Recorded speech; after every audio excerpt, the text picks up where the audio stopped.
Je voulais revenir sur une histoire qui s'est passée en 2006 au Zimbabwe. C'est une des raisons pour lesquelles le Guardian vous a classé parmi les femmes les plus influentes de la planète. Vous êtes invité à donner un concert au Zimbabwe, à Harare, à l'époque, sous Mugabe. Et une association vous indique que si vous donnez un concert là-bas, quelque part, eh bien, c'est cautionner la politique de Mugabe. Vous allez faire ce concert dans un immense stade, mais là, vous allez faire quelque chose que beaucoup vont considérer comme un acte de bravoure, mais aussi comme quelque chose de presque inconscient. Vous allez défier Mugabe sur scène. Racontez-nous cet événement. Mais avant de partir, quand j'ai reçu cet email d'un activiste, j'ai quand même pris des informations. Je me suis tournée vers l'UNICEF, je me suis tournée vers Amnesty International, j'ai demandé quelle est la situation, quels sont les dangers.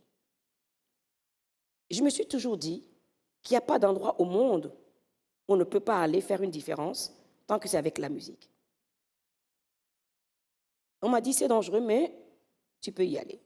Donc j'y vais. J'avais envie d'aller au Zimbabwe. Ça faisait longtemps que ce pays-là m'intéressait à cause des musiciennes avec lesquelles c'est là, chez Wiché, que je connaissais. Il y a beaucoup d'artistes qui viennent de là-bas qui sont absolument fantastiques. J'avais envie d'aller là-bas. Le concert arrive et je dis à mon mari, je vais parler. Il me dit, qu'est-ce que tu vas dire? Je lui dis, je ne sais pas encore. Je lui dis, ce qui arrive. Et je lui dis ceci. Je dis que tant qu'en Afrique, nous passerons notre temps à blâmer les autres pour nos problèmes, on n'avancera pas. Et quand on est un leader, un dirigeant d'un pays, la responsabilité d'un dirigeant, surtout d'un président, c'est de préserver la vie de son peuple, de faire que son peuple ait une vie meilleure. Mais quand on devient le bourreau de son peuple, on n'est plus un dirigeant, on est tout simplement un bourreau. Et qu'aucune raison au monde ne permet à qui que ce soit de devenir un bourreau. Et je continue mon spectacle. Mon mari, il était à côté.